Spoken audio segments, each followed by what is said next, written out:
Hello and welcome back to another episode here on the OmathaCraft Season 4 server. It is episode 11, and in today's episode we are back over here at our industrial base and we are going to be doing some redstone work today. I have been wanting to do more redstone work. I've just got that feeling and I just really enjoy doing it, so I want to do more. So what I want to do in today's episode is, as you can see, actually I think we should go over what I've done off camera. So off camera, what I've done is I've built up some of this wall. I'm still building up the factory. I'm doing more of this off camera as I really struggle with building on camera. I kind of just do it in my own time when I'm feeling it. And this factory is slowly coming together and we're slowly building it up. But I have also built up, over here, we have built up an Xeritic bamboo farm. And this is going to be used to fuel all of our furnaces, all of them. So what I have done is I've actually ripped out all the fueling redstone at the back of each one of these furnace systems. And what we have here is we have the bamboo going into this hopper line. It's coming the whole way across. It is stocking up these systems here, which are the kelp smelters. So these are getting the XP farm, so they're getting filled up by the bamboo. And then it's coming around into the back of the blast furnace smelter. And as we can see, if we take a look in here, that is actually all filled up. All of this side is 100% filled up with bamboo, so it's now filling up this side of the smelter, and as you can see, that is going straight into the furnaces just like that. But actually it's going to be starting at the back of this end. As you can see, that is slowly filling up and they're all going to fill up. Once that's filled up, we'll add some more hoppers and that is going to bring it round to the back of that one there, and then again to the back of the smokers back there. But today's episode, I want to work on some redstone. Now, something I think I spoke about on camera a while back is I wanted to have a way the input to all of these systems was in the middle here. So what I want is you are able to put all your items into a chest, you select which one you want to use, which smelter you want to use, flick the switch, and all the items go off in that direction. So what I've done is I have designed a system that we can use to do this. So let's head over to the redstone testing world and let me show it to you. Okay, here we go. This is the system I have designed. And if we take a look at things, we have the three different smelters. So for perspective, that would be the blast furnaces, that would be the regular furnaces, and that would be the smokers over there. So let's say we wanted to send stuff to the blast furnaces. We're going to flick this lever, and as you can see, these ice blocks pop up on these sides, meaning the items are going to go straight down into that water stream. So what I'm going to do is I'm going to put a stack of cobblestone in here. And as you'll see, when I close the chest, that is a trapped chest, all the items are flowing into there, apart from a few because of the way the water is. Now, obviously it's really annoying because everything is too wide. It's all asymmetrical. It's all too wide, not one wide, meaning we have to have two water sources. So we have an issue where we get items stuck there. So what I've designed, I've also designed a little system that if we press this button just there, that pops out and we'll see that the items get pushed forward. Then we can press the button again, it's going to retract the ice block back, and then we can flick, obviously, if we want that one up, and then we can flick it back down and the system is back open. So I'm going to try and do that again, so hopefully you can understand this a little bit better. Okay, so let's say we want to send our items to the smoker. We're going to flip this switch here. You'll see the ice blocks pop up. Let's say we wanted to send our items over to the furnaces. We can pop the blocks up there. As you see, they can pop up just there. And if we wanted to send our items over to the blast furnaces, which you've already seen, we can just plop those blocks up there.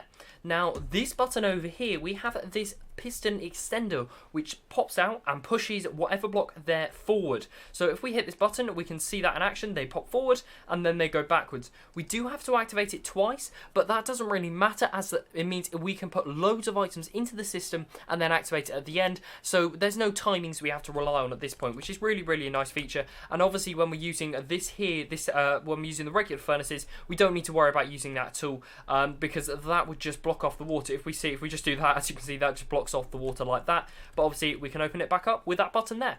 So I really like this system, and I can turn that off, and obviously that all opens back up. The redstone's fairly bulky, but I don't really care.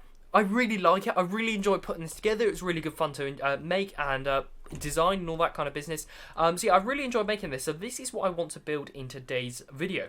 So let me try and run through each different circuit and show you what it does. So if we come and take a look and we turn this one on, so as you'll see, this pops up those two there. So we're going to take a look at this orange line. So this orange line, firstly, it comes down to the bottom and does absolutely nothing at all. So this was clearly something I was testing with and completely forgotten that was there. So we can actually remove that, which is quite nice. We can get rid of all of that rubbish. And if we come around on the side, you'll see this activates this side piston here, so that activates those two pistons there, with the repeaters going into the torches. Then the system follows round and it activates this side just here. Now this side also powers those two pistons which pop up. So this is one of the more simple circuits. Now the other side it's just the reverse. So we have this line coming down around the back, activates those two pistons, and then activates these two pistons. You'll see the redstone actually runs back into this repeater, but that really doesn't matter as, well, it's facing the opposite direction, and that's not going to affect the system whatsoever.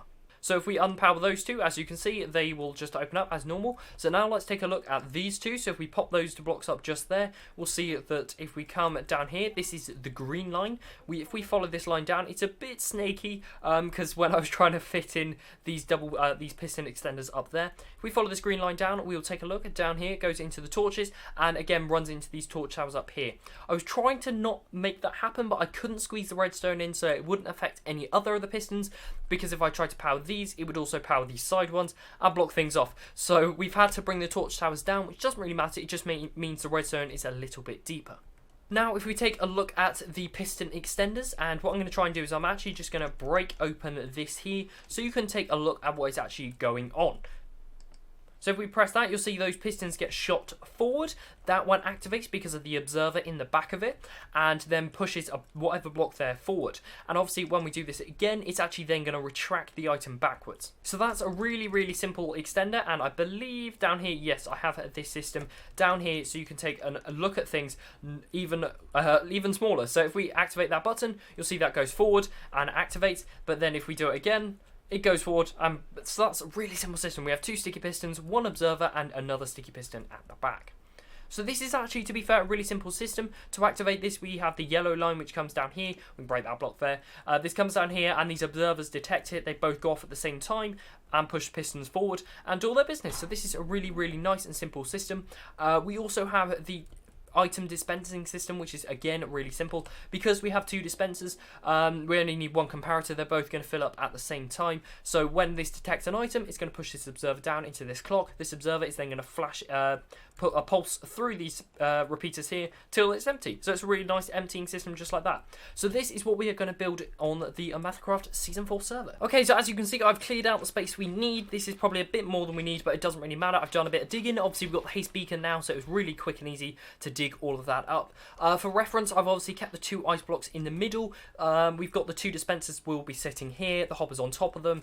That should all be fairly simple. But yeah, so hopefully, I think it will be time for a good old replay mod time lapse. I believe I know how the system works now, so yeah, let's try and crack on with things.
Okay, so as you just saw in that time lapse, we have constructed the entirety of that redstone, and it was really good fun to build. I really enjoyed doing the redstone, and thinking about it, it's a really simple system. It's only some levers which sort of push up some blocks in certain directions, which was really nice and easy to build. It was good fun to build it, and I really enjoyed doing that. And off camera, as you can see, I've been doing a bit of work. If we swoop around, you'll see that I've basically got this pipeline built up, and if we head round the back, let's take a look at what is coming through that pipeline. We have this zero-tick bamboo farm here, which is producing loads and loads of bamboo. As you can see, that is basically just flowing through constantly. It's not stopping, which is absolutely amazing. And as we know, bamboo is a fuel, so bamboo is going to be powering all of our farms. So this pipeline we have built out of trapdoors is going the entirety of the way round. It's stocking up these systems here, the XP farms, then it is going into the back of the furnace melters, and currently it is still stocking up this one here. We're actually about to watch this one almost fill completely up. When that is filled up, it's obviously going to fill up all of these hoppers, fill up the chest, and fill up these hoppers which come from back there. This also fills around the whole way back to the furnace area, so these furnaces are now also stocked up by this bamboo. As you can see, there's some flowing through. Because it goes through so fast, it doesn't all go into the blast furnace one, which means we actually are getting it beginning to fill up already, which is really, really good to see. And hopefully we should see somewhere. Now, where's this bamboo flowing? Is it flowing down to here?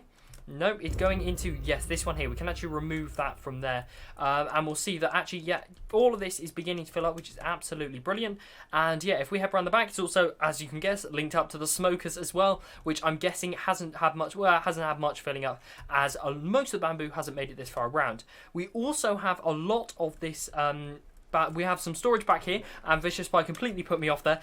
We have some storage back here for any overflow bamboo. When this starts filling up, we know we can turn the system off back here. So that's an entire loop around the system, and I want to give this a go. This is going to be the first time we're going to try out this redstone to give the blast furnace system a go. I'm really excited for this. So I think what we need to do is we need to select the blast furnace area.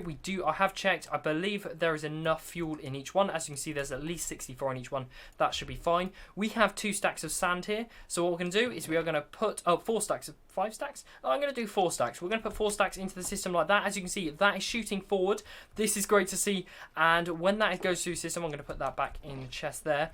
When this, I guess, it might take a bit of time, so this is going to be interesting to see. If there is big bulks of things, we might have to do kind of a double push.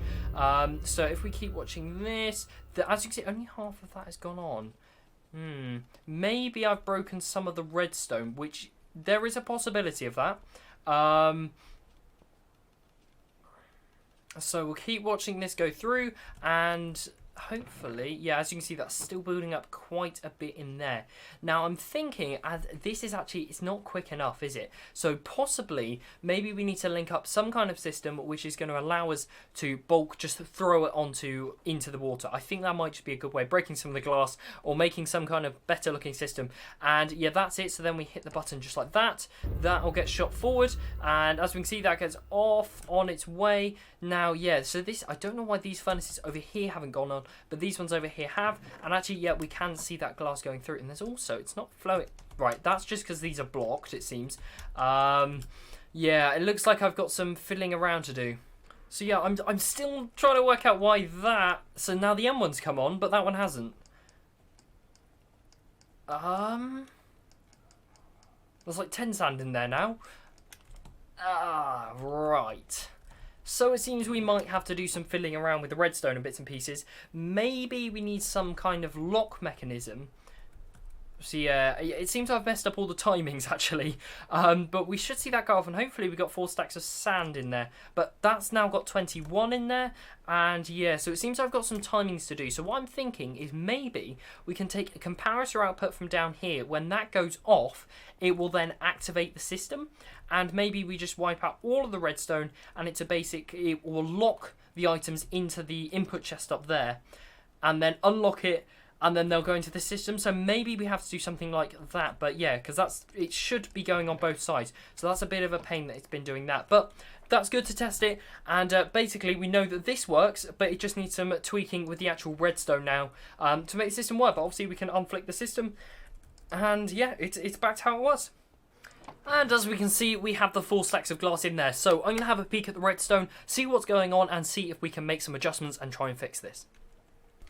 Unfortunately, I've run out of time for today's episode, but before we go, I'd like to point out that I am slowly pulling together a board of different things I want to do this season. Now, mostly this is farms. As you can see, if we take a quick look over farm, all of those are kind of farms. So these are farms I want to build this season and things I'd like to build this season. If you've got some suggestions of things you'd like to see me do and we can build this season, let me know down in the comment section. I'd really love to know what you think. But anyways, that is all I have time for today's episode. If you have enjoyed, leave a like, it really helps out the channel a lot, and I will see you in the next one. Goodbye.